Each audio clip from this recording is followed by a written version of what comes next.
Morning news కి స్వాగతం. పత్రికల్లోని ముఖ్యాంశాలు చూద్దాం. ఈనాడు పత్రిక, ప్రజలే కేంద్రంగా పాలన, సమృద్ధి సమానత్వం, పురోగతిలో దేశానికి దిక్సూచిల తెలంగాణ, పరిమిత అవకాశాల దిశగా వేగవంతంగా ప్రయాణం, వెన్నుదండుగా నిలుస్తున్న నిర్ణయాత్మక నాయకత్వం, ధైర్యంగా సంస్కరణలు, గవర్నర్ జిష్ణుదేవ్ వర్మ ఉభయ సభలను ఉద్దేశించి ప్రసంగం అంటూ వార్త వేసుకొని వచ్చింది.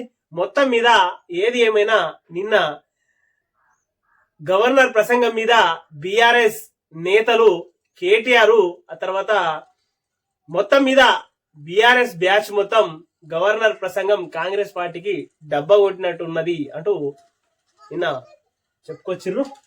ఏది ఏమైనా గవర్నర్ మాత్రం తన ప్రసంగాన్ని సమర్థవంతంగా, గవర్నర్ ప్రసంగంపై కాంగ్రెస్ హర్షధ్వానాలు, అద్యతం భారస నిరసనలు, సభకు హాజరైన కేసీఆర్ అంటూ మొత్తం మీద కాక నిన్న అసెంబ్లీ సమావేశాలకు వచ్చిర్రు అంటూ వార్త వేసుకొని వచ్చింది. ఇక్కడ కాంగ్రెస్ కార్యకర్తల ప్రెస్ మీట్ లా ఉంది కేటీఆర్. మొత్తం మీద నిన్న ఉభయ సభలను అంటే మొత్తం మీద గవర్నర్ ప్రసంగాన్ని మొత్తం మీద కాంగ్రెస్ పార్టీ ప్రెస్ మీట్ లా చదివిండు గవర్నర్ అంటూ నిన్న కేటీఆర్ మీడియా పాయింట్ కు వచ్చి ఓ గంట సేపు మొత్తం మీద ఇక చదవడం, మొత్తం మీద అబద్ధాలు మాట్లాడడం నిన్న మనం చూసిందే.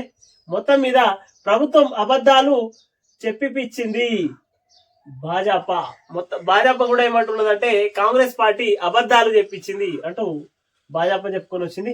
19న రాష్ట్ర బడ్జెట్, 27 వరకు అసెంబ్లీ మండలి సమావేశాలు, సభ్యులంతా సభకు రావాల్సిందే, సిఎల్పి సమావేశంలో సీఎం. మొత్తం మీద ఎవ్వరు కూడా డుమ్మా కొట్టకుండా అసెంబ్లీకి రావాల్సిందే అంటూ సిఎల్పి సమావేశంలో సీఎం రేవంత్ రెడ్డి గారు తేల్చి చెప్పిరు. అంటే కాక ఎప్పుడు రాలేదు కాబట్టి మొత్తం మీద ఏది ఏమైనా గానీ అందరూ కలిసి అసెంబ్లీకి రావాల్సిందే అంటూ సిఎల్పి సమావేశంలో సీఎం రేవంత్ రెడ్డి గారు ఖరాఖండిగా చెప్పిండు. అబద్ధాల ప్రతిపాదికన రాష్ట్రాన్ని నడపను, ఆర్థిక క్యాన్సర్ ను ఎన్నాళ్ళు దాచిపెట్టాలి, కేసీఆర్ రాష్ట్రానికి అప్పులు తప్పులు ఇచ్చి వెళ్లారు, నిజం చెబుతుంటే రాష్ట్రం పరువు తీస్తున్నావు, దిగిపో అంటున్నారు, ఫ్యామిలీ ప్యాక్ల అసత్యాలను ప్రచారం చేస్తున్నారు. మొత్తం మీద రాష్ట్రాన్ని దివాళకోరు రాష్ట్రంగా చేసిపోయిండు కేసీఆర్. తెలంగాణ రాష్ట్రాన్ని మిగులు బడ్జెట్ రాష్ట్రాన్ని కాస్త తెలంగాణ రాష్ట్రాన్ని అప్పుల కుప్పగా మార్చిండు. మీదికెళ్ళి తెలంగాణ రాష్ట్రం దివాలా తీసిందని ఎందుకు చెప్తున్నావు అంటూ రేవంత్ రెడ్డి గారికి పలు మార్లు బీఆర్ఎస్ నాయకులు ఇక్కడ హరీష్ రావు గాని, కేటీఆర్ గాని, కేసీఆర్ గాని అదే చెప్పుకుంటూ వచ్చిర్రు. మొత్తం మీద రేవంత్ రెడ్డి గారు ఏమంటున్నారంటే మొత్తం ఫ్యామిలీ మొత్తం అబద్ధాలు మాట్లాడుతున్నారు. ఒక్కరు ఇద్దరు మాట్లాడినా దానికి చెప్పుకోవచ్చు కానీ మొత్తం ఫ్యామిలీ ప్యాక్ మొత్తం అబద్ధాలే మాట్లాడుతున్నారు.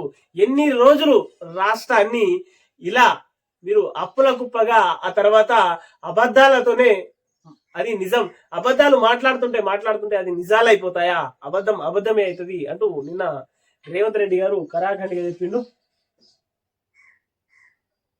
అధ్యాపకుల నియామక పత్రాలు అందజేత కార్యక్రమంలో సీఎం రేవంత్ రెడ్డి.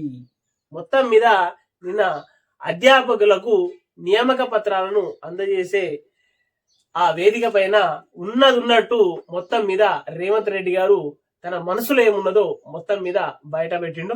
ఒక దిక్కు తెలంగాణ రాష్ట్రాన్ని అప్పుల కుప్పగా మార్చేసిర్రు. మొత్తం మీద కేసీఆర్ 10 ఏళ్లు తెలంగాణ రాష్ట్రాన్ని ఒక క్యాన్సర్ భూతంలా పట్టుకున్నాడు. మొత్తం మీద క్యాన్సర్ ని వదిలేసుకుంటూ పోయిండు. కాబట్టి ఒక్కో భాగాన్ని సరి చేసుకుంటూ వస్తున్నా అంటూ నిన్న రేవంత్ రెడ్డి గారు ఆ వేదిక పై నుండే చెప్పిండు. మొత్తం మీద తెలంగాణ రాష్ట్రాన్ని అప్పుల కుప్పగా మార్చేసిపోయిండు కేసీఆర్ అంటూ రేవంత్ రెడ్డి గారు మొత్తం మీద మండిపడ్డారు.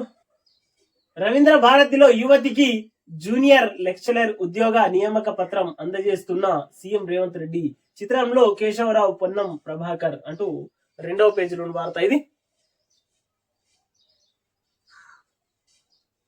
ఫ్యూచర్ సిటీలో 56 గ్రామాలు, సీఎం చైర్మన్ గా డెవలప్మెంట్ అథారిటీ ఏర్పాటు, పురపాలక మంత్రి వైస్ చైర్మన్, మరో 9 మంది సభ్యులు, ప్రభుత్వం ఉత్తర్వులు అంటూ వార్త వేసుకొని వచ్చింది. ఇక్కడ మహా హైదరాబాద్ 11 జిల్లాలు 104 మండలాలతో ఏర్పాటు అంటూ 3వ పేజీలో వార్త. మొత్తం మీద ఫ్యూచర్ సిటీలో 56 గ్రామాలు, సీఎం చైర్మన్ గా డెవలప్మెంట్ అథారిటీ ఏర్పాటు చేసిరు. మొత్తం మీద పురపాలక మంత్రి, వైస్ చైర్మన్, మరో 9 మంది సభ్యులు, ప్రభుత్వం ఉత్తర్వులు అంటూ వార్త వేసుకొని వచ్చింది. ఇక్కడ భద్రం ఉదండ పిండాలు అంటూ వార్త వేసుకొని వచ్చింది. ఇక్కడ రంగు సహజంగా, రేపు హోలీ రంగులతో పండగ చేసుకోవడానికి సిద్ధమవుతున్నారా? కొంచెం ఆగండి. ప్రకృతి వర్ణాలతో వచ్చే సమస్యలేంటి? అవి కళ్ళల్లో పడితే తక్షణం ఏం చేయాలి? ఇంట్లో సహజంగా రంగులు ఎలా తయారు చేసుకోవాలి తెలుసుకోండి అంటూ ప్రత్యేక కథనాలు 3/12వ పేజీలో ఉంది అంటూ వార్త. మేడిగడ్డ లోపాలమయం, నిర్మాణ సంస్థ ఇంజనీర్లే బాధ్యులు, తుది నివేదికల్లో విజిలెన్స్ అంటూ వార్త వేసుకొచ్చింది 2వ పేజీలో వార్త. మేడిగడ్డ గాని ఇక్కడ కాళేశ్వరం గాని మొత్తం అవి సముద్రపాలే, ఆ నీళ్లు మొత్తం సముద్రపాలే, బడ్జెట్ కూడా సముద్రపాలే అంటూ తెలంగాణ ప్రజలు గతంలో కూడా చెప్పారు. ఇప్పుడు కూడా మేధావులు గాని, ఆ తర్వాత ఇంజనీర్లు, అప్పుడు ఉన్నటువంటి పెద్ద పెద్ద మేధావులు ఇంజనీర్లు కూడా చెప్పారు అది కరెక్ట్ అయిన పద్ధతి కాదు, ఆ కట్టే కాళేశ్వరం అది పనికిరానటువంటి కాళేశ్వరం అని చెప్పారు. కానీ అప్పుడు ఉన్నటువంటి కాక బ్యాచ్ కు సంబంధించిన ఇంజనీర్లే మొత్తం మీద కాకనే పెద్ద ఇంజనీర్ గా మారి మొత్తం మీద మేడిగడ్డ గాని, ఆ తర్వాత కాళేశ్వరం ప్రాజెక్ట్ గాని మొత్తం మీద కేవలం కమిషన్లకు మాత్రమే కట్టుకున్నారు. దానితోని ప్రజలకు ఎలాంటి ఉపయోగం లేదు అంటూ గతంలోనే మనం ఎన్నోసార్లు చెప్పుకున్నాం. ఇప్పుడు కూడా గదే బయటకు వస్తున్నది. కేవలం కమిషన్లకు మాత్రమే కట్టిరు కాళేశ్వరం గాని, ఇక్కడ మేడిగడ్డ గాని. మొత్తం ఇంజనీర్లు ఏవైతే ఇంజనీర్ల వైఫల్యం, వీళ్ళకంటే పెద్ద ఇంజనీరు కాక, మొత్తం మీద కాక వైఫల్యంతోనే మేడిగడ్డ గాని, ఆ తర్వాత కాళేశ్వరం గాని, సుందెల్ల గాని ఇవన్నీ మొత్తం మీద పనికిరానటువంటి ప్రాజెక్టులే అంటూ గతంలో కూడా ఎన్నోసార్లు చెప్పుకున్నాం. ఇప్పుడు కూడా అదే బయటకు రుజువు అవుతున్నది. ఇంకో కొన్ని రోజులైతే అన్ని ప్రాజెక్టుల కథలు కూడా బయటకు వస్తాయి.